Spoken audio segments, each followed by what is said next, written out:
Episode 25 of Beyond the Blast Doors. I'm really happy because this past week I got that Boba Fett action figure on the phone table, and I'm very happy about that Boba Fett action figure. It's more of a statue, really. My name is David. I'm one of the hosts of Beyond the Blast Doors. Joining with me, David Gilbert and Mr. Jesse Buck. They are the other two hosts of this show. This show is actually supposed to start about 10 minutes ago, but I just can't figure out how to open this damn show to save my life.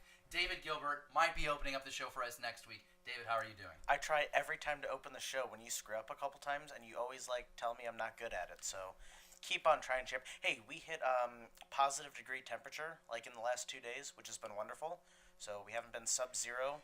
My tauntaun still froze Monday. You're going to have to slice into that tauntaun and get some body warmth, Jesse Buck.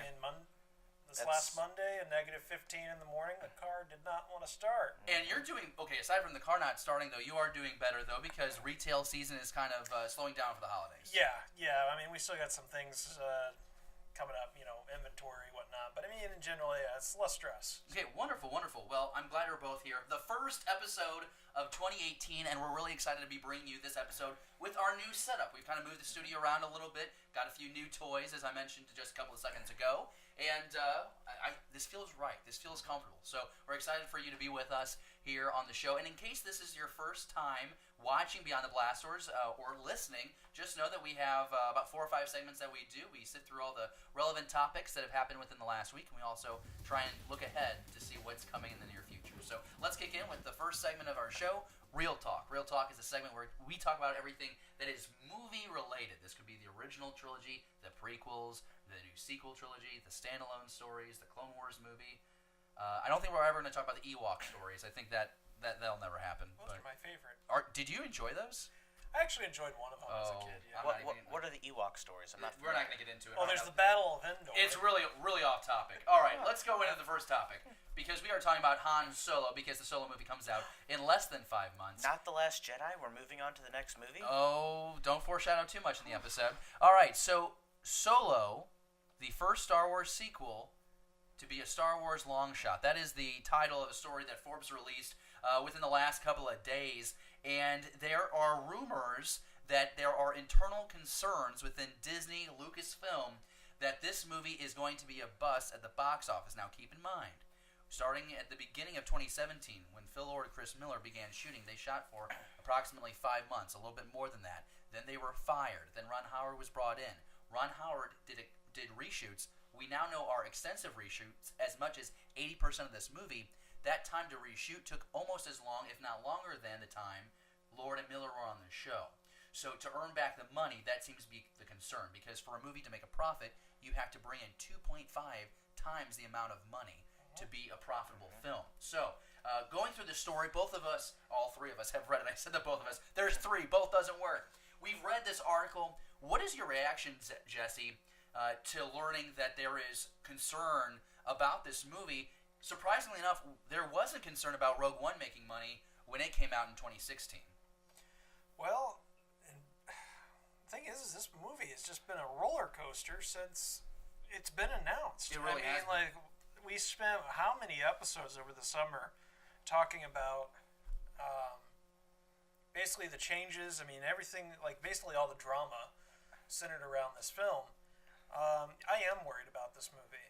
I think it's unfortunate because I think the potential is there, and they may have just kind of kicked it off to a bad start. David, what do you think about The Last Jedi having just come out in December of last year? I mean, we're just a couple of weeks away from when that movie released. Do you think The Last Jedi reception, how divisive it's been, is that having an influence on Solo, a Star Wars story? I don't think it necessarily is having an impact on it, because I don't think they've done a whole lot to advertise that this movie's happening. I don't think the general public is aware that we're getting another Star Wars flick in just 5 months. I think that's a really great point that you just brought up, because there has to be a trailer made at this point. They are done with shooting. They've been done for a few weeks now. And if you think about it, they've had video. I mean, they've been shooting since January of last year. There's a trailer. Is there a reason why we have not gotten that trailer yet? Jesse? David? I think they made a mistake by not having a trailer ready for the Last Jedi. I can agree with that. I was really surprised we didn't get any footage after the Last Jedi. I'll be honest with you. I was kind of expecting that there should have been maybe some sort of teaser trailer at Celebration. Oh, that early? Oh, that early? That's like June, isn't it? Yeah. I felt like that would have kind of confused us because we're trying to gear up for the Last Jedi. And well, I mean, it's just one of those things. I mean, we had tidbits of it. We have more information for Rogue One. Than we've really had for this movie. I mean, yeah, we've seen screenshots, we've seen concept art, but in comparison, the marketing done for Rogue One to this movie, Rogue One blew it out of the water. Oh, absolutely. And the thing about it is now we're getting to the point where here we are approaching mid-January. If you're not going to get it on Good Morning America, because I mean that's where we're seeing a lot of this stuff drop. I mean, Last Jedi, almost everyone on that Last Jedi cast was on Good Morning America. The big event coming up is Super Bowl. But I think if you're waiting until February for a May release, that tells me you don't have a whole lot of confidence in this movie that you've made. And I feel bad because that picture that they took of the cast in the cockpit. We actually have that kind of like in front of us right now. For me, I only recognize two of these actors from other shows, Woody and Amelia Clark. Mm-hmm.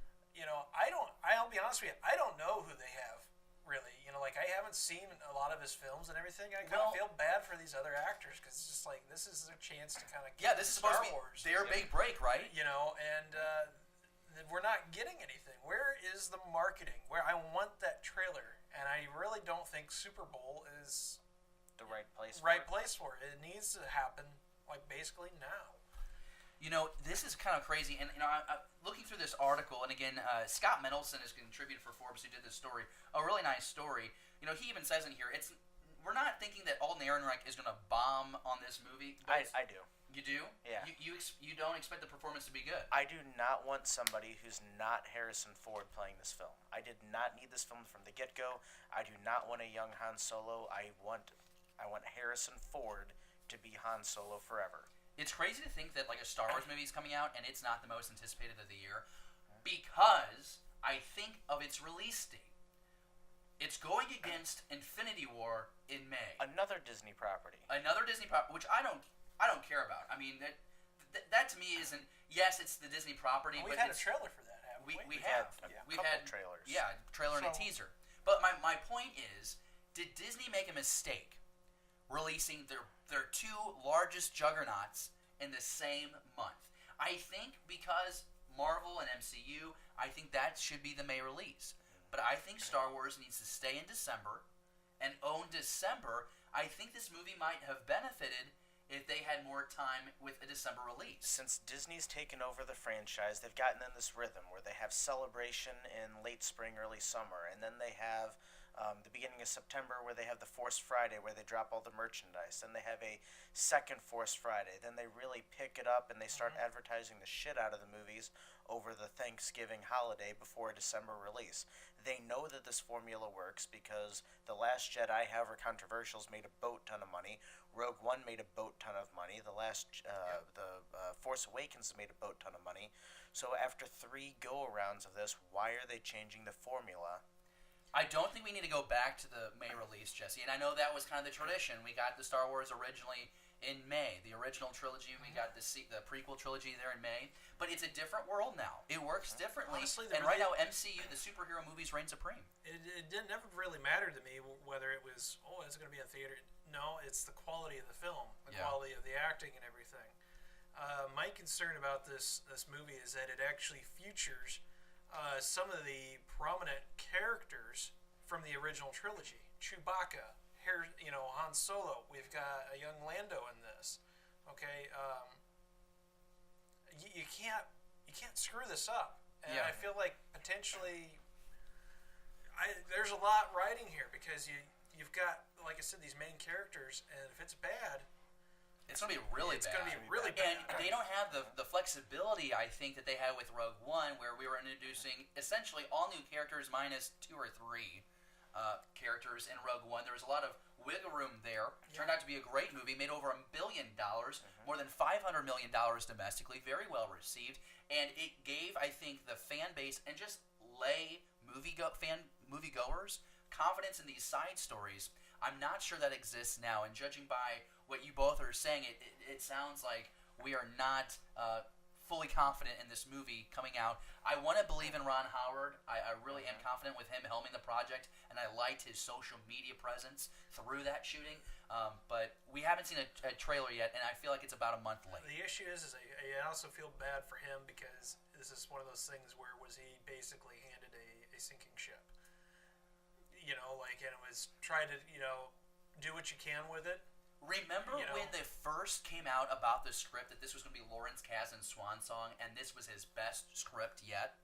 I feel if Ron Howard comes in and has Lawrence Kasdan's best script yet, I don't see what the problem is unless not enough time or the acting is not there on set. I am okay if they push back the release until December to give them more time to put together a polished product.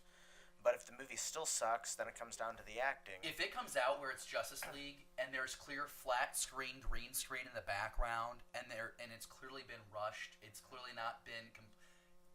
you're going to lose Star Wars fans. And the next Star Wars film will not have a good box office. I think fans will really react at the box office. In terms of a standalone film, it could do some damage there. People want to see practical props. I mean, CGI is fantastic when used in the right balance. Right. Okay. Lord of the Rings, the right balance. You had you had practical props and sets there. And I was just giving an example. I'm not criticizing this film for overusing CGI or green screen. I don't know that. I'm just giving an example based on Justice League. I don't want this Star Wars movie to be that kind of a catastrophe. The prequels, got slammed for too much CGI. That was one of the big things is that they didn't use enough actual sets and everything to film those movies. And it's the same thing here. What's the delay? Maybe they are going to announce, hey, we do need more time on this. It's not going to be here till December. And I think Star Wars fans would be fine with that. They would fine. I would give Kathleen Kennedy the pass because they made the story itself the priority every time. We made sure that we had a good story for Force Awakens to open up this new world. Great. Rogue One, we invested a lot on this story. We went back and we decided we had to kill off the characters at the end because we had to keep story first, and the story needed that.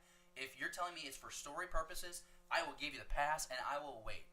But in the meantime, announce Obi-Wan Kenobi or give us something special for Episode 9 sooner than later, because right now the fan base is very uneasy, because right now the only Star Wars movie we really know that we're getting, that we really know information about, is this Han Solo movie, which brings us to kind of our next topic in this. We're kind of combining a lot of Han Solo news in this one section here in Real Talk, but there is some rebranding happening in some select countries for Solo. It actually will be Han Solo, a Star Wars story in theaters. And it's, at first, the reaction on the internet was, this isn't good, here we are, here goes the course correcting before the movie comes out.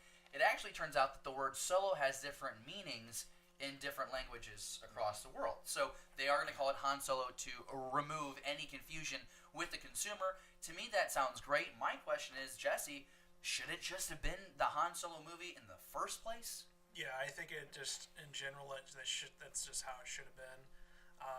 But it does make sense if, when I first heard the title, Solo, I wasn't sold on it. I would have preferred, Han Solo, a Star Wars, story, or even some other, title. I mean, we had The Force Awakens. Right.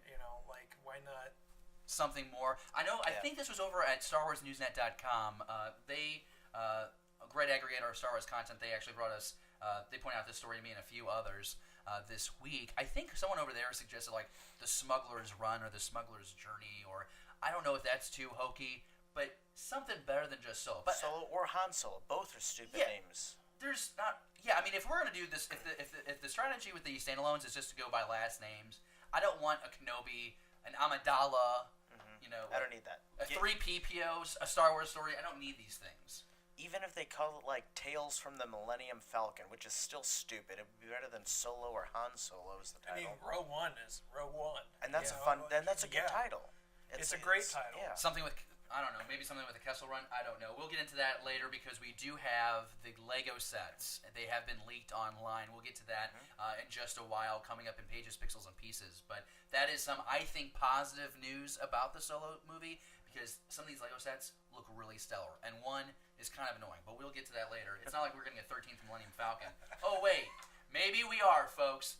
Maybe we are. You know what? Going to our next topic right now, I like listening to Mark Hamill speak. I feel like whenever he talks, whether it's on camera or on social media, he's being honest with that person and the fans. And there's a clip, and here we go again. Jar Jar Abrams is this guy on YouTube. He's resurfacing these clips for fans to take note. We're learning that Luke Skywalker was going to be alive in Episode 9. According to this interview that was done with Mark Hamill, he said that he had prior conversations with Colin Trevorrow about Episode 9 and how that would look like with Luke Skywalker. And he said that they were on the same page of how we would see Luke Skywalker like we had never seen him before. And Mark has come out on social media and said to fans that he knew that Luke was dying at the end of The Last Jedi. And he didn't agree with that. But when you hear this and still hear Mark further in this interview say, I still like Rian Johnson. I would work with Rian Johnson again. David, what do you take away from this interview knowing what could have been in Episode 9, especially now that we don't have Carrie Fisher? We know that Mark Hamill's been disgruntled with Luke dying in the way they handled Luke for months now, so that's no surprise. And it's no surprise to me that he wanted to take the character a different direction and that Trevorrow was going to give it to him. But personally, I kind of like the way they handled Luke in The Last Jedi. I like that it was a fitting tribute to his end. I like that I would have liked to have seen some more like lightsaber action, but I get it. We've got this grizzled, this upset, this disenchanted Jedi who tried to restart the Order, and I think they gave him a very fitting end to it. So I'm happy with the way that they took it. I'm looking forward to what's going to happen in 9 because I'd love to see some Force Ghost action. But at the end of the day, we're never going to see what Mark and Colin wanted to do. Right. So I think those are all really good points. And you mentioned the Force Ghost stuff in Episode 9. I think it would be bold, and if done correctly, I would be open to seeing a Luke Anakin Force Ghost scene. No. I'd be open to it. Which Anakin? You're not going to get old guy Anakin because canon says Hayden Christensen. Canon is Hayden Christensen. But that's what I'm saying. If it's done right. I know. I don't. If it's done right, and I think visually JJ can make it happen. Here's my thing, though, Jesse. You watch this interview, and he also talks about how he would work with Colin, but he feels bad for not just Colin, but he mentions Phil Lord and Chris Miller, and he talks about how it's very ambitious to be involved with the storytelling process with Star Wars. That it's so big and it's so stressful. And he makes some jokes at the end. He's like, they don't tell me anything, and sometimes ignorance is bliss. Do you think? Here's my thing. Do you think that Mark Hamill is kind of just turned off with the Disney approach to Star Wars? I don't know. I mean, I don't want to put words in Mark's mouth or anything. I mean, it's clear. Obviously, it's been clear, with these interviews that this wasn't the direction that he wanted this character to go. We've been seeing this all over the place, all over media and everything. At this point, I mean, like, I think after seeing it, he's like, yeah, that did kind of work, But I think he's just as much as a fanboy as we are. Oh, absolutely. I think he would have loved, being able to see the character, the lightsaber combat, more of the force powers and everything. So, obviously there was some sort of creative direction, or thought process that they've apparently have in mind. And Disney doesn't seem to have a problem with, hey, if it's not in sync with what we've got envisioned, then yeah, there's the door. Right. Mark has to be happy at the end of the day because he's done interviews where he's said that he never thought he'd be able to do more Luke Skywalker, and Disney's given that to him. They've given him at least one movie. He's had a couple scenes in others. They've given him the Disney Legends Award. Of course, he's getting a very massive paycheck. He's getting on screen, which is something he doesn't do a whole lot since his accident. Yeah, and the thing is yes, he died, in The Last Jedi, in a sense. But in some ways, he became one with the Force. So I would actually like to see him in some capacity as a Force ghost at some point. He needs to fulfill his promise that he's not going to screw up Rey Yeah, he it's did, just, it's one of those Kylo. things where I think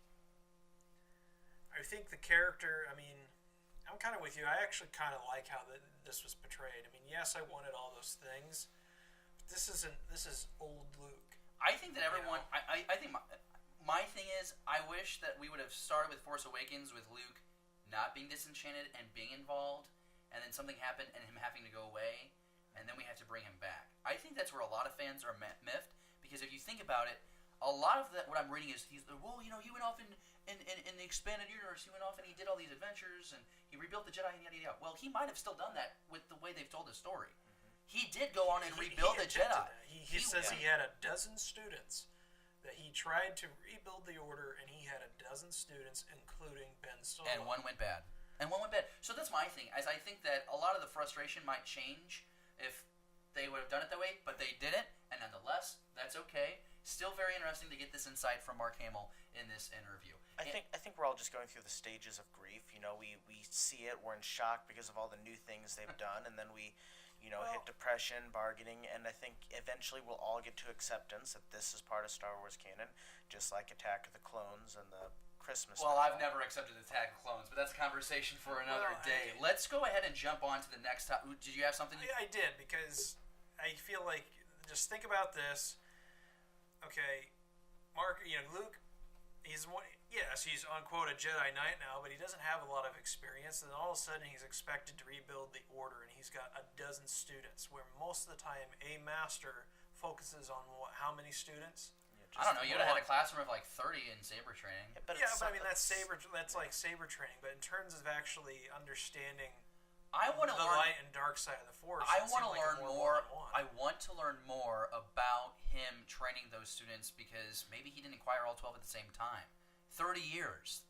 It might have spanned some time there. So I'll be curious to learn that. I guess here's my thing, though. If they're going to kill off Luke, glad they did it with Mark Hamill, because if it was a different actor portraying Luke, it would not have worked for me. Mm-hmm. There was emotional gravitas with seeing Mark Hamill's Luke Skywalker evaporate. If it was Christian Bale as Luke Skywalker, it wouldn't have worked for me. And that leads us into our next topic here in Real Talk. Christian Bale was almost in a Star Wars movie. Kind of going back to Han Solo here. He was in the running for a character in the Solo, a Star Wars story. And in fact, he was actually going for Woody Harrelson's the mentor to Han Solo. And so, you hear about that we could have had Christian Bale in a Star Wars movie. David, how did you react to that? I have mixed feelings on it, because I do enjoy Woody Harrelson as a character, as an actor, but his characters to me are hit or miss. I mean, you've got great ones like Cheers and Zombieland. You've got really, really awful ones like Hunger Games and Planet of the Apes. So if this is going to be one of his better roles that he takes on, I'll be very satisfied. If he's going to do, rubbish like Hunger Games, I'll be disappointed, and I would have preferred Christian Bale. Now, in this interview, though, Christian says that he is still interested in being in a Star Wars movie. Jesse, I'm down for it. What do you think? I don't know. I think he. Uh-oh, that's the sound of not into it. I don't know. I have a hard time picturing him in I the think Star he'd Wars be universe. he'd be an ideal rebel or military leader. Here's a terrible question. Has he done much since Batman? Is he kind of a has-been at this point? And in the kindest way I can say that. I mean, is he still Well, he's coming out in a movie right now. Culturally relevant? Oh yeah, I mean, he's got a movie coming out right now in theaters. He also just put on like 35 pounds to play Dick Cheney in some movie. I could have given him some. Yeah, you have a lot of love to share with people. Well, God gave us more guts than others, and that's okay. But I would say he's really relevant, and I think he is an actor. You got to remember, he's an Oscar-winning actor. Right. This guy is talented. But and when I think of his like big performances, they're all like 2000 to 2010. Has he done anything in the last 7 or 8 years? There's Oscar buzz around the flick that's about to come out right now. I have the laptop. I can look it up. You can look up the title. I can't remember right now. He plays like some, I think it's a Civil War general, and he has to escort an Indian captain or a Native American general back to the village. I don't know the premise. I just feel like Don't you think? I mean, I see him in so many physical roles, so many. I mean, he could be an Imperial leader. He could be Thrawn. Christian Bale could be Thrawn. You don't think Christian Bale could be Thrawn? No. He's got the hair, go blue, give him the red eyes. Why don't you think it? It's just the personality, the way that he carries himself. He's an actor. He can change how he acts. No, I'm just saying, like, for everything I've seen with him in it, it's just there are certain, traits of an actor that are in every single character. What are the traits that you don't like of Christian Bale that does make him be Thrawn?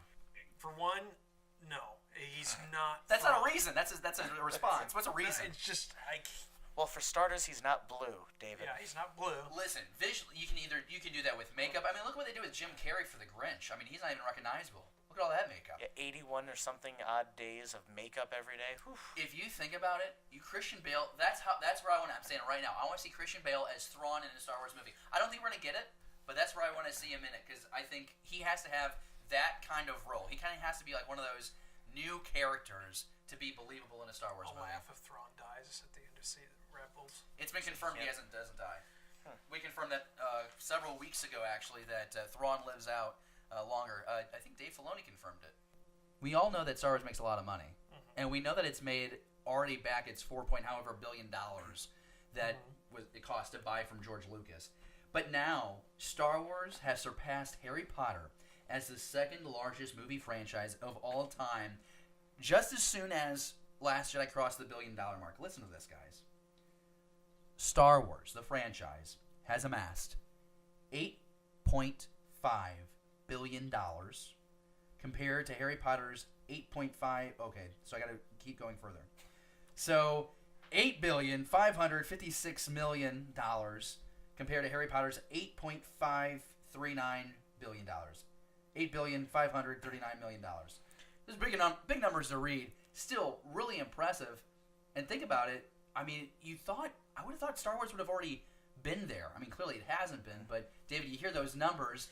Do you think that Disney threw a party? Do you think somewhere in the offices at Disney there is a great big board, like a scoreboard that has the Disney, the Star Wars franchise total, the Harry Potter, and then as soon as it peaked over and made more money, they popped champagne and turned and gave Warner Brothers a finger or something. That, but I definitely think for sure that they since it's their franchise now, I think they have.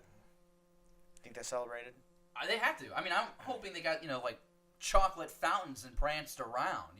The fact of the matter is, pranced around. Disney's probably going to buy out Warner Brothers in the next decade anyway, so it'll eventually be there again. But my thinking is this: I mean, you had 8 Harry Potter movies, and you're getting 9 now with Star Wars, and you're going to have 10 by the end of the episode 9 with the standalones. I mean, you think about it, it's really impressive. One, that Harry Potter was able to do that financially with just those 8 films and the money. But Star Wars here is really going to blow the roof off the building here because there's arguably, 30, 40, 50 years of future films. I mean, we're going to be talking about, $20 billion of a franchise. Well, the 9 films because they're counting the Fantastic Beasts as part of the Harry Potter franchise. Oh, that's right. I forgot that they're doing that now. So, I mean, there's still some competition there. But they're not going to be cranking out the films. I mean, Force Awakens, more than $2 billion. Rogue One, more than $1 billion.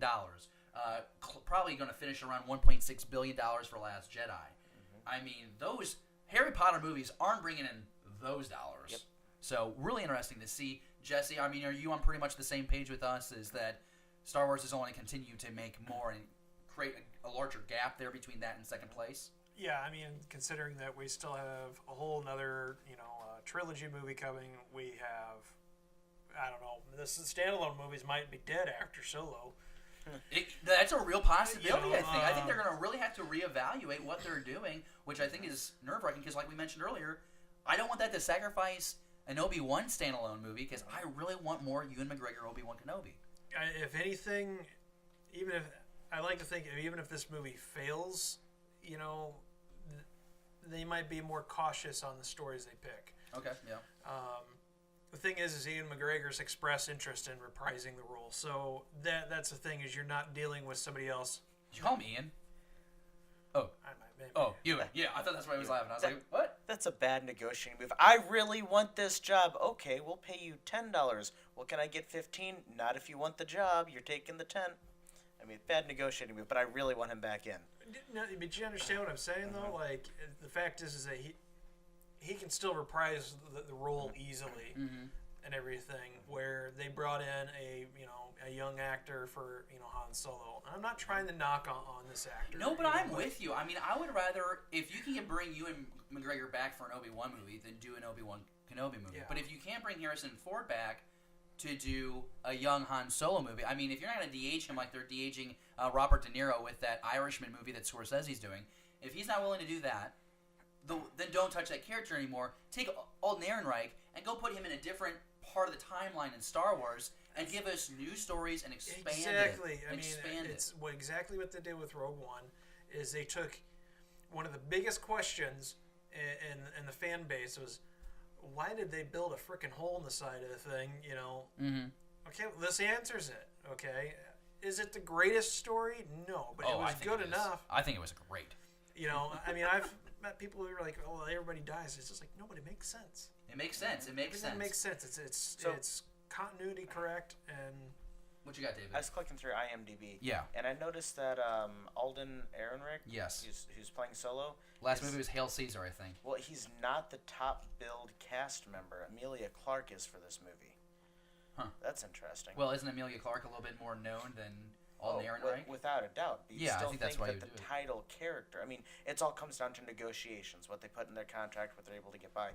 But you'd still think that they would want the guy that's, the movie is named after to be the top billed cast. We're hearing just so many mixed reviews on his ability on set. I'm really nervous, but again, we'll find out come May of this year. That's going to do it for Real Talk. Real Talk is the segment where we talk about everything movie related. If you have any thoughts on Han Solo, the movie, the Solo Star Wars story coming out in May, if you have any thoughts on Christian Bale possibly in a Star Wars movie, any of the topics that we just discussed, if you haven't already, take the time. If you're watching, comment down in the comment section below. If you're listening, we'll pull us up on Twitter and send us a tweet at BTBD_podcast, and you can let us know what you think about those topics that we talked about here in Real Talk. Pages, Pixels, and Pieces is our second segment of the show, and as always, we start off with the pages. This week, we're talking about Star Wars number 41, came out this past week, and we are still doing the Jedha arc with Killen Gillen, Salvador LaRocca, the team up that we know so well from that 2015 Darth Vader run. And David, I know that you've read the book, the issue, I should say.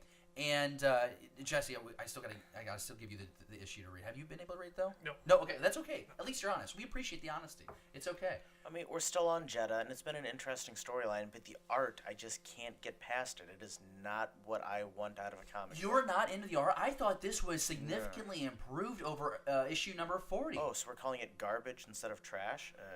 Well, it's fun that you think that. I mean, there's so many different art styles out there, and I feel bad trashing this one, but it does not have the art style I want. Does it seem unoriginal because it's so influenced by the actor's image? It's not a matter of originality. It is too much like the original that I almost look like it's like I'm looking at portraits, and so the faces look almost realistic, and then the backgrounds look more cartoonish. I get what you're saying. There's a disparaging a difference between the people and their surroundings, and it doesn't click. Kind of like Justice League. Yeah. Ooh.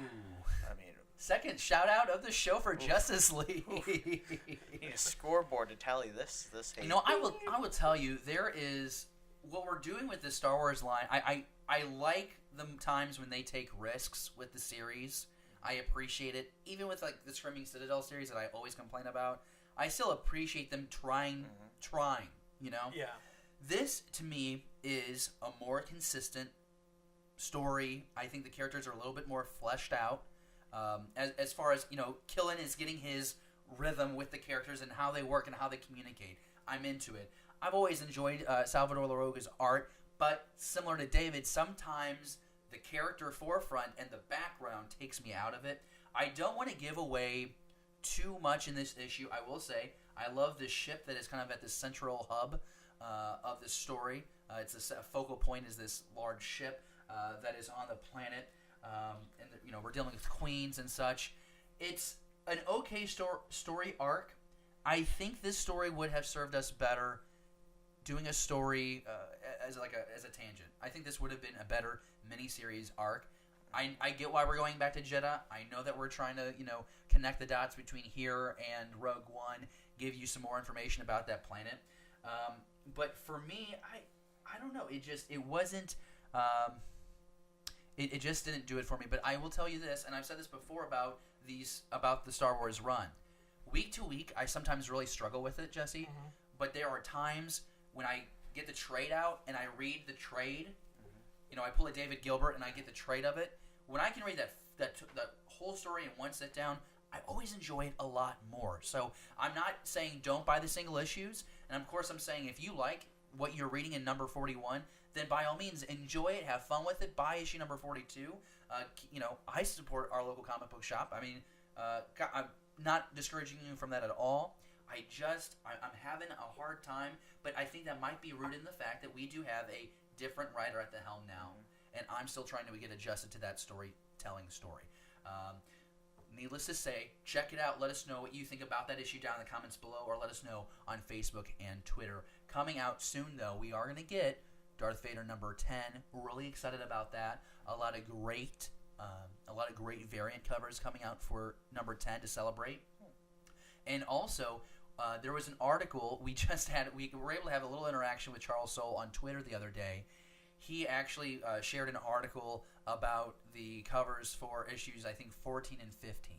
And they look stunning as well. If you want to see those images, head to our Facebook page right now. You'll have to scroll a little bit. Just a little bit. But you will find that article, and it's really stunning covers. Jesse, you will like them. You like them so much, you're going to have to start buying comic books. I'm convinced. I am convinced, my friend. And you'll have to put them in Mylar. My Light's number 2 with a full back. You know what I'm saying? Okay. We'll see, Dave. I'm the comic book nerd here. It's okay. Well, let's go from comics to Legos. Breaking within the last 24 hours, we now have images of at least 5 Star Wars Lego sets for the new Solo Star Wars movie, again, set to drop in May of this year, 2018. And we get a couple. I'm going to list them now for us, and then we're going to look at the images of these guys, and then we're just going to go set by set, in a couple cases, minifigure by minifigure, and see what we like, see what we don't like. And I think these sets are very telling of the story we're about to get. And if that's the case, I'm really looking forward to it. We have 75209 Han Solo Speeder. Comes with Han Solo, Quira, that's another character, Corellian Hound. Those are the 3 minifigures there. 75210 Moloch's Speeder. You get the character Moloch, Rebolt, and 2 Corellian Hounds. They look kind of like dogs. 75211 the Imperial TIE Fighter. You get Mimben, Stormtrooper, Imperial Pilot, Han Solo in an Imperial disguise, and Tobias Beckett in his Imperial disguise. Tobias Beckett being Woody Harrelson's character. 75212 Kessel Run Millennium Falcon. Yes, the 13th Millennium Falcon we have gotten since 2000. This includes Quira, Han Solo, Chewbacca, Lando Calrissian, Quay Tulsit, Kessel Operations Droid, and which is DDBD. So a slew of action figures there, but yes, another Millennium Falcon. I'm sure we'll get to that in just a second. And then 75207 Imperial Patrol Battle Pack. You get an Imperial Officer, a Death Star Trooper, a female Death Star Trooper, and then 2 Stormtroopers. And you also get a buildable Han Solo figure. So, like right here, this is a buildable Luke Skywalker from Return of the Jedi. This is another set that's coming out, but it's going to be a young Han Solo. I don't like those. And I'm not a big fan of these, I'm going to be honest. They're kind of blocky, which is like, well, dude, you're talking about Legos, duh. But I'm just not a big fan of the look. And again, if you are, that's great. And I want you to go out and buy the set, and I want you to build it and enjoy it, and that's great. I'm just not really into it. But now, taking a look at the sets, though, that we are getting glimpses at, and we have to say this, these images are not ours. We don't own them. The brand actually says, I think, confidential on the front of them. These have been uploaded on the Star Wars Reddit by a user. Yeah. So they're not the best quality of photo. We're going to show the photos. We're not going to show the photos for too long because, Lego kind of gets upset if you show off the confidential photos, these leaked images, for too long. But if you want to make sure that you see them for a longer period of time, they're on our Facebook, they're on our Twitter, they're on our Instagram. Check them out here. Let's go one by one. And the first one that I want to take a look at, let's actually first do this. Let's talk about two new minifigures that we're going to be getting with these sets. And I'm shuffling my photos over here just in case Jesse needs to cheat off of them real quick. But we're getting two new minifigures with these sets. That's what we've noticed. One is a new Stormtrooper, and the other, it looks like it's like a bounty hunter. And I will tell you, if you don't want to go through Reddit and find all these dudes' photos, StarWarsNewsNet.com did make a story where they compiled all of the different images, so check that out. The Stormtrooper looks really cool, I think. All white with black. Seems to be a cross between the Clone Troopers of Revenge of the Sith and the Stormtroopers that we get in Rogue One and A New Hope. Jesse, being someone who's experienced with cosplay, what do you think of? It's the white and black look of a Stormtrooper, but I love how that helmet is kind of it's a hybrid. Yeah, I mean it's kind of neat to be. I mean, obviously, I want to see this on film. Right. Absolutely, and I think it's gonna look great. That's what the Lego looks like.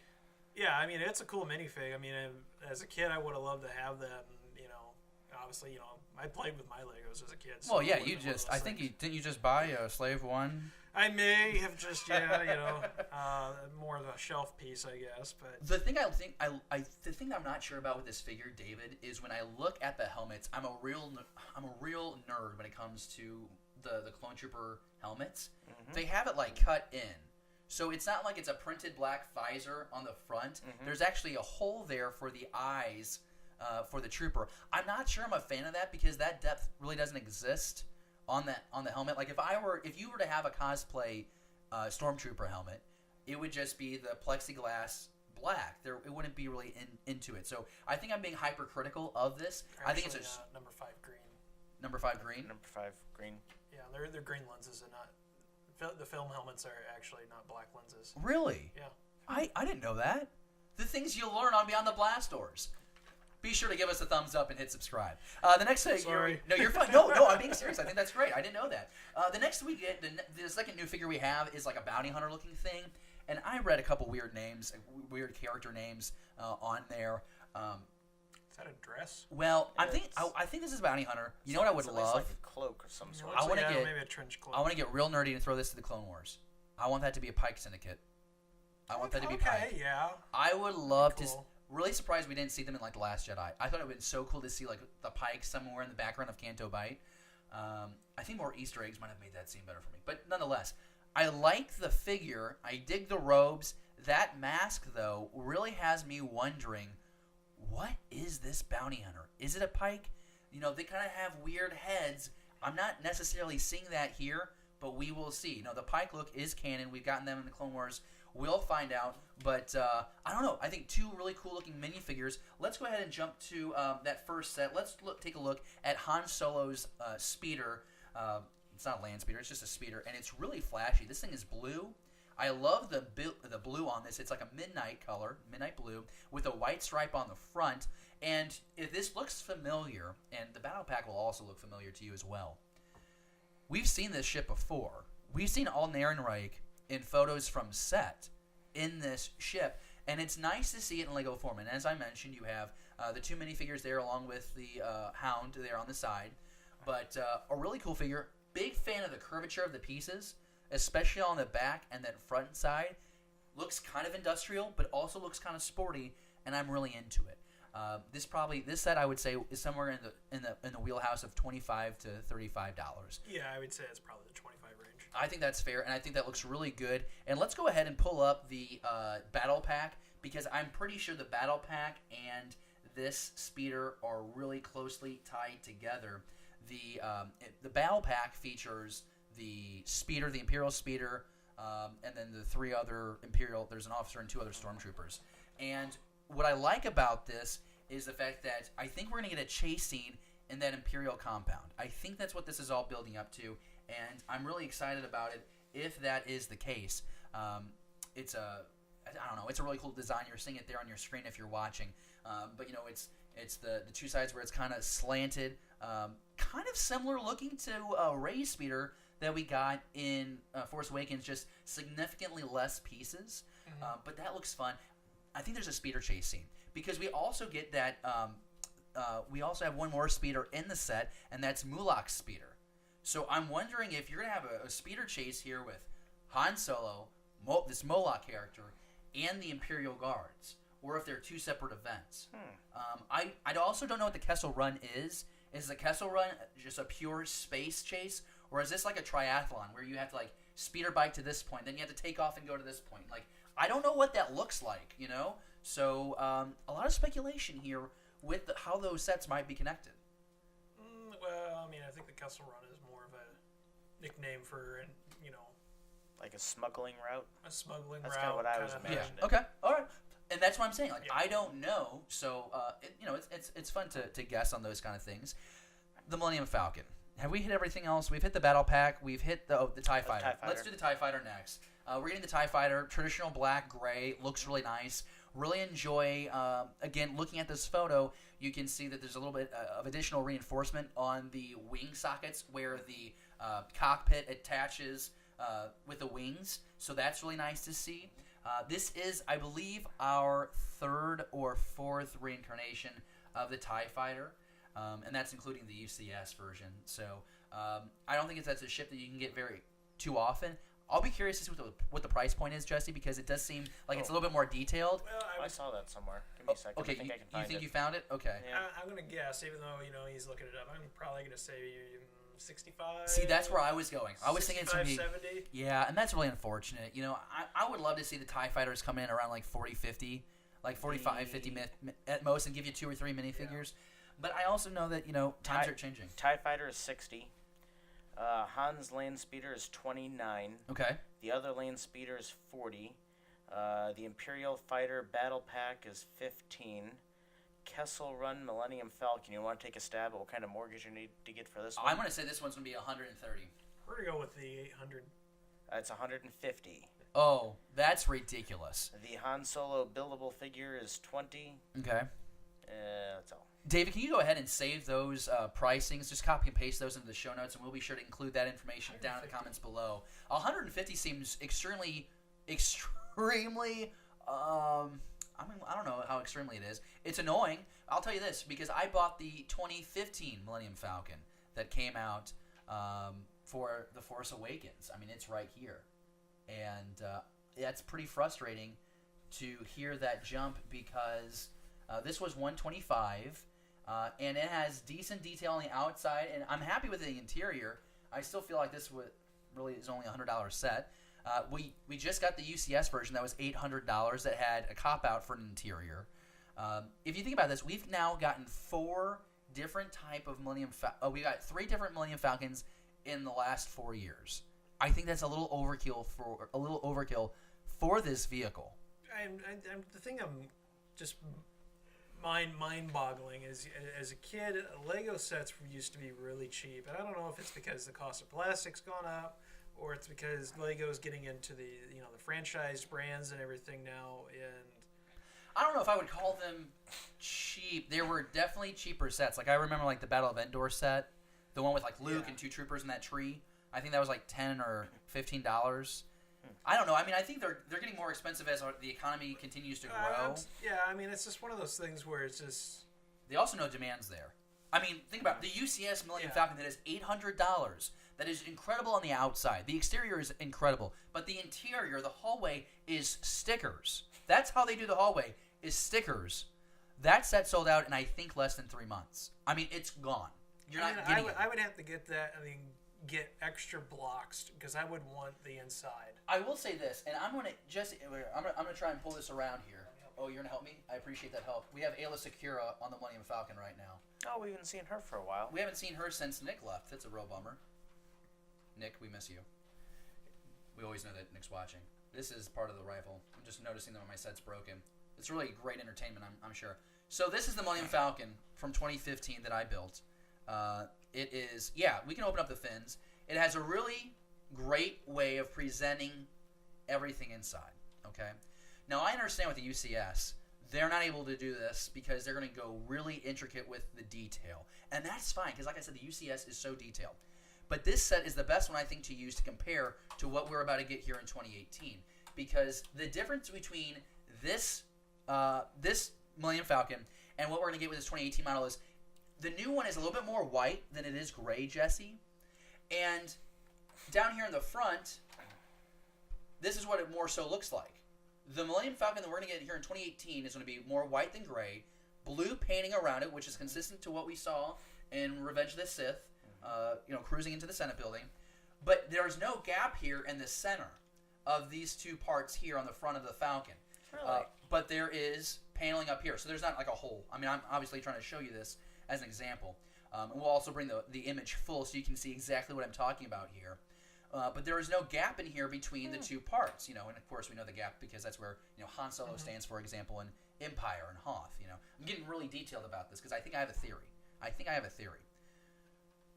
Right here, if there's no gap, why would there be a gap later on? And my only theory, my theory here is that line that we get from Greedo in A New Hope, where he's talking about how Jabba's pissed off that Han Solo dumped cargo at the first set of Imperial entanglements or Imperial ships. That's where the cargo I'm goes? thinking this was this is where cargo is. I'm thinking this is where cargo would be stored, and it got jettisoned, and that compartment got jettisoned in space at one point, and that's why we had that gap in the trilogy. What do you guys think? Theory, Yeah. What do you think about that? Can you help me put that back up, Jesse? I really appreciate it. I'll move my cutting pen. No, please don't drop it. If you drop it, I won't put it back together because I'm so annoyed that we're getting another Millennium Falcon. And the thing that really makes me, I think, the most upset is I think this Millennium Falcon actually does look cool. I like the idea. Oh, he broke it. He broke the Millennium Falcon. No, I'm just kidding. He didn't. Nah, just the back. Oh, man. Maybe. Oh wait, it's just off this thing. We got it. There We we got go. it. You got Hashtag teamwork. I supervised. I'm sure that was also very entertaining for you watching at home. Okay, cool. So yeah, I mean, that's the thing is I think the Falcon it does look cool. This new model, this number 13 does look cool, and but I'm not gonna get it because I got that one just a couple years ago. I don't think it makes sense.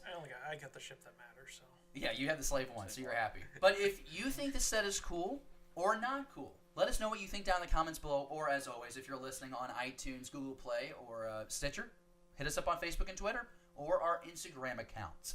That's going to do it for Pages, Pixels, and Pieces. Wow, that was awesome. I feel so good about that. Hopefully, in the next couple of weeks, we get more information on the new Thrawn comic, because I'm looking forward to talking about that adaptation of Timothy Zahn's novel from last year. And then, of course, we're getting a new Thrawn novel this year with Thrawn and Vader teaming up. So a lot of really cool stuff in the pipeline for 2018. Be sure you stay with us for not just Pages, Pixels, and Pieces, but the whole show. So we talk about everything Star Wars. It's kind of the concept here. Let's go into our next topic, and we are wrapping up quickly because this show, it's just light speed once we get to this segment. Stashed or Blasted. We now have some insight here into how influential George Lucas's treatments were for The Force Awakens, The Last Jedi. Pablo Hidalgo was on Twitter, and there was a fellow podcaster that tweeted out at Pablo asking about how influential were George Lucas's treatments after we get the Art of the Last Jedi book. Some of George Lucas's approved artist renderings were in there, and Pablo had several tweets that came out, and I do want to read a few of those. Get some feedback, and if there was anything that I missed that intrigued one of you two, I'm going to ask you to bring them up as well. But I think it's really cool, and I just want to make sure that I have this right, because Brian Young was the guy who reached out to Pablo Hidalgo. He is one of the guys on Full of Sith podcast. Listened to only one of their episodes. It was about a month ago, but really enjoyed it. And they have awesome social media presence as well. So, if you are looking to add more shows to your repertoire, check them out as well.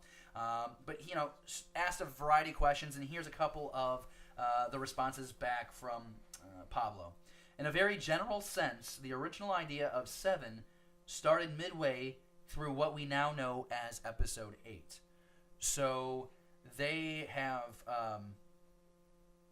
gotten rid of a lot of backstory. That's what it sounds like, which is interesting. The son falling to the dark side was always in the mix, Ben Solo. The movies just ended up having it already established in the first act. So maybe the way 7 was, we were going to get Luke in his prime with his Padawans and then go, flipping over. That's not confirmed. That's just me speculating because that's what I want. Another tweet that we got, Skylar and Kira. Kira was not the first proposed name either. She had at least 2 others. But those 2 characters, Skylar and Kira, ultimately became Finn and Rey. The Jedi killer morphed from Talon, corrupting the sun, to becoming the sun. Uber became Snoke. That starting point shifted, and then he goes yada yada yada. And so it's interesting to learn that it seems like some, the first part of the new trilogy got cut out, so we leave that in the past, and we're actually going to start here on the timeline instead of here. But it's interesting to learn how Rey and Finn kind of created the new storytelling group, always wanting Ben to already have turned. I think that's interesting, not showing that fall. Jesse, you read and hear these tweets. What do you think? Well, I would actually love to actually, I don't know, a book or something, like see actually those treatments. Actually you hear what George had in mind. And maybe the reasoning. I'd also like to hear the reasoning why they skipped some stuff or removed some characters and made these changes and everything. Yeah, it's always an interesting thing, but treatments aren't full scripts, so that's really important to mention here. They're not full scripts. So what is it about those treatments that they were like, oh no, we're not touching that? Because clearly something had to be worthwhile because these characters morphed into who we know as Rey and Finn. Ben Solo, the concept was there. There being another baddie, who ultimately became Snoke. I mean, it's cool to see, the origins did start with George's vision. But I think it would be fascinating to see those treatments. What do you think, David, about, this information we're getting from Pablo? I think it's kind of interesting, but it's not what we're ever going to see. Disney will never publish that so we can see what George's original thoughts were. Do you think this is better?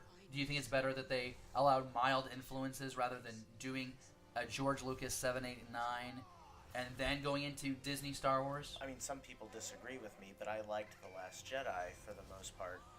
And I think there are some neat things it did. Like, we see all the time people falling to the dark side.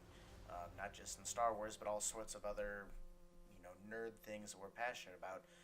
That's one of the common story arcs is somebody turning bad. Right. So now that we've already have the bad guy in Kylo Ren, and we see him, develop as a bad guy, I think that's really cool. Yeah. So we're not seeing him go from one side of the spectrum to the other. He's already over here, and we're just watching him get worse.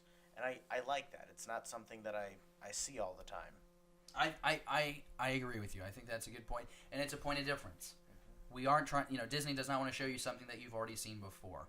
So I can roll in stride with that. I'm trying to make sure that I didn't miss anything here. I gotta say thanks again to StarWarsNewsNet.com because they pulled all these tweets. I was following the conversation, but this was just the easiest thing to do was just to grab their story.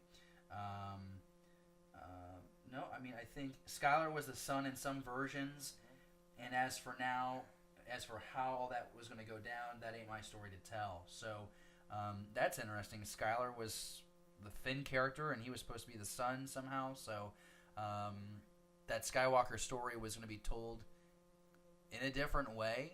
Cool to see Ben, though, being the continuation of the Skywalker bloodline. Very interesting to see how that plays out. Very interesting to see if there's ever a follow-up to what Pablo has hinted in those tweets. But you can find that story right now. StarWarsNewsNet.com. We've shared it on our Facebook and Twitter accounts.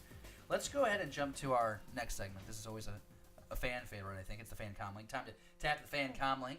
And we do have a question from our good friend Star Raptor. He is back with us. Wondering where Sheev Palpy is. Emperor Palpatine has not been around the last couple of weeks.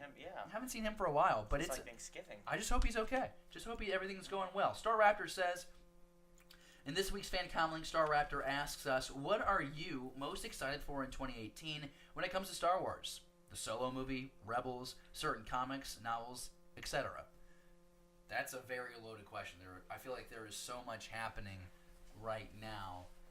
David, you seem very perky right now. What would you say you're most looking forward to in 2018? See, you would make fun of me if I said Darth Vader comic. No, I wouldn't. So I'm going to say something different because this is something I am excited for. Is the Han Solo movie. Now that we're past The Last Jedi, and here's why. Don't give me that look. I see that sass. Here's why I'm excited for the Han Solo movie. Either we're going to get a good movie, in which case we'll all celebrate because Star Wars has done it again, or we're going to get a train wreck, which will be exciting to watch in itself. So one way or the other, we're going to watch this movie and we're going to have a lot to talk about, either high praise for Ron Howard, or we're going to say, what the hell did he just do with his career? And if the movie doesn't go well, is Kathleen Kennedy in jeopardy? I'd have to say no because she's made more than $4 billion. I think she's doing pretty well, but one bust movie, it's bound to happen. We'll see. I'm glad that you're excited about it. I'm excited too. I want it to be great. Jesse, what are you most excited, Star Wars-wise, for 2018? Rebels, obviously. Yes. Upcoming novels. Talk more about the Rebels. What's exciting you about this final season of Rebels? Honestly, it's just one of those things where I want to know what happens. Because this is the first time that, with the Clone Wars, we weren't able to see the closing story arc for some of these characters. Pulled it out from under Dave Filoni.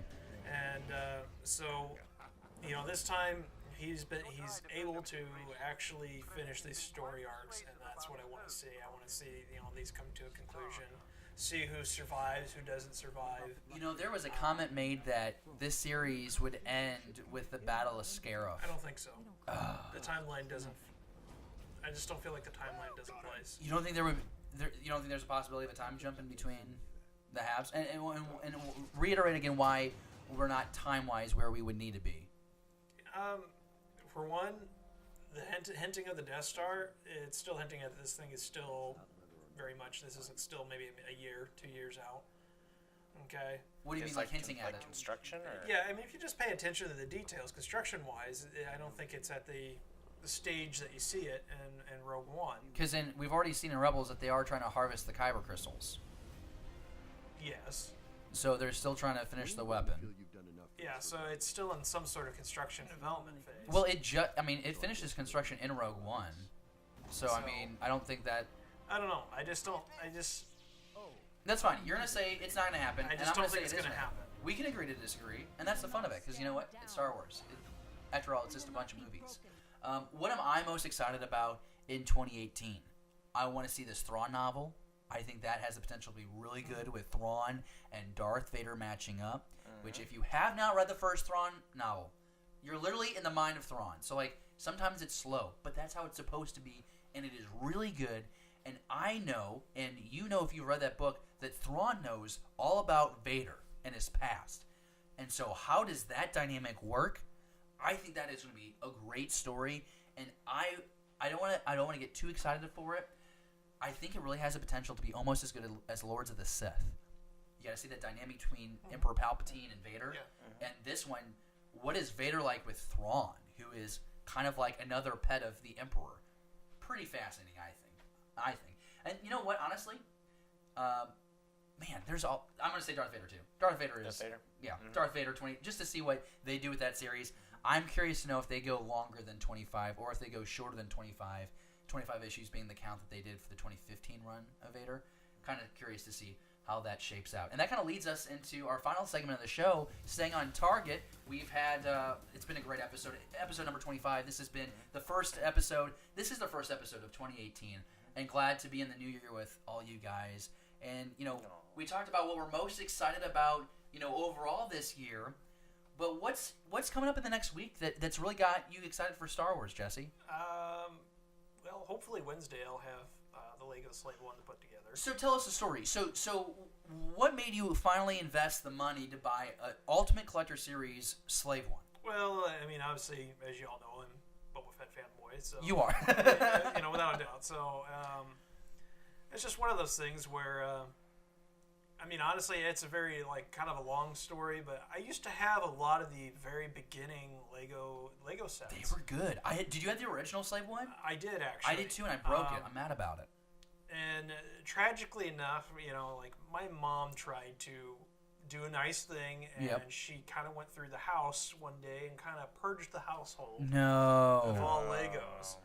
And the thing is I kept all these Star Wars Legos, separate from, the mass collection that my brothers and, I had and everything. Right. I mean, this was a deep cleanse kind of thing, and very frustrating. I mean, I had the first X-Wing that ever came out, which was, I thought, fantastic. I had, the first Slave 1, so for me, this is kind of like I'm going to replace it with the You're kind of reclaiming your childhood in a way. No, well, I'm so happy for you, and I know that once that comes in, I think we're going to do a day build. Yep. The one thing I'm curious about, though, is the inside. Oh, I think you're going to be happy. You're going to be really what's happy. The inside like in comparison to, say, like the Millennium Falcon, behind me here? Or It's not stickers. I mean, there's like really good detail. You have the cargo hold where you can keep the. I mean, I don't want to spoil it for you, but like, I mean, it's one of the best USC sets. I know, just visually though, on the outside, UCS sets. Visually on the outside, it looks great. So it's. I'm so excited. Can we put it on the set the first time that you're done? Like once it's done, can we put it on set for one day? Oh, that's gonna be awesome. David, what has your targeting systems locked? Darth Vader number 10. Of course it is. Of course it is, because that's your thing on target almost every week. But you know what? It comes out this week, so... Are you going to collect the variants with me? I don't know. I was looking earlier at what the variant was going to look like, and I haven't been able to find it on the interwebs. There is... I will try and track it down. There is an exclusive that got on the internet probably like 2 or 3 days ago. I know I shared it on our Facebook page. If you go there now, you can check it out. But it's really cool. You get like the first 5 pages, I think, of issue number 10. Variants are pretty cool. The variants are pretty stunning. And even when Giuseppe Camuncoli does the art for the issues, and he does those covers for the 1A covers. But he's also done a couple variants, and they're all solid. So I mean, you're not gonna get bad covers. Was that recently you posted that? Yeah, a couple days ago. If we don't find it here on the show, I'll be able to help you out afterwards. Staying on target for me. 1, I need to do more research for the Unleashed Star Wars figures. They go back like 2003, I think. Mm-hmm, yeah. This Boba Fett I got recently, and I'm a real big fan of it. I love how its jetpack is roaring, and he is blasting out of the Sarlacc pit. I think that is so great. Has his blaster there in his right hand, shooting down at it, trying to escape. It is a really cool piece. Got it from a friend for a late Christmas gift. So staying on target for me this week is checking out more of those figures and seeing realistically if there's any that I would like to. Brief search did reveal a Return of the Jedi Luke Skywalker with his green lightsaber like up here, but like there's green that goes down, and it's supposed to signify the motion of the swooping of the blade, kind of like an action shot. Yeah. Pretty cool stuff. So that's what I'm looking forward to. Guys, 2018, I think it's off to a really great start, a really great episode. I think we need to mention before we end this, you still have a few days left. Our 300 subscriber contest is still going. Our contest is open until January 14th. We have a video right now on our YouTube page. All you have to do is go to our YouTube channel, and it'll be the first video you see. And if you don't see it, just go to our videos, and it'll be one of the top videos there. But we are giving away $100 worth of stuff now because, Jesse, you were doing spring cleaning? Yeah, I was just kind of going through some stuff. It's some pretty cool artwork, at least on the cover. I have no idea what it's about. Well, it's the first issue from 2015, which is why it's so cool to me. I'm just trying to figure out the artist on this, and there's no signature on the cover. A lot of artists will put their initials or something to indicate, like Adam Hughes will put the AH in one of the corners. We'll look that out, but throw this in there. Yeah. Throw this in there? Okay, cool. Awesome. So we're going to throw this in there, and we'll do it this way. If we get more than 100 entries, we're at 25 right now. If we're at more than 100 entries, this will become the runner-up prize. But if there is less than, then this just gets added to the main giveaway pile. Fair enough? I think so. Awesome. I think that's a good deal. And like I said, I like comics, but I mean, it's not my kind of like jam, my focus. So. But that's a cool thing because you get a jam in cosplay. I jam in the comics. David kind of jams everywhere where he wants to.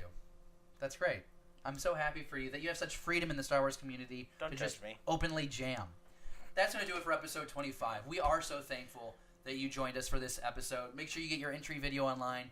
Rules are on that video that I mentioned just a few minutes ago. And boys, I think it's time to go get dinner. What do you say? I think so. All right, I'm excited for it. We'll see you guys soon.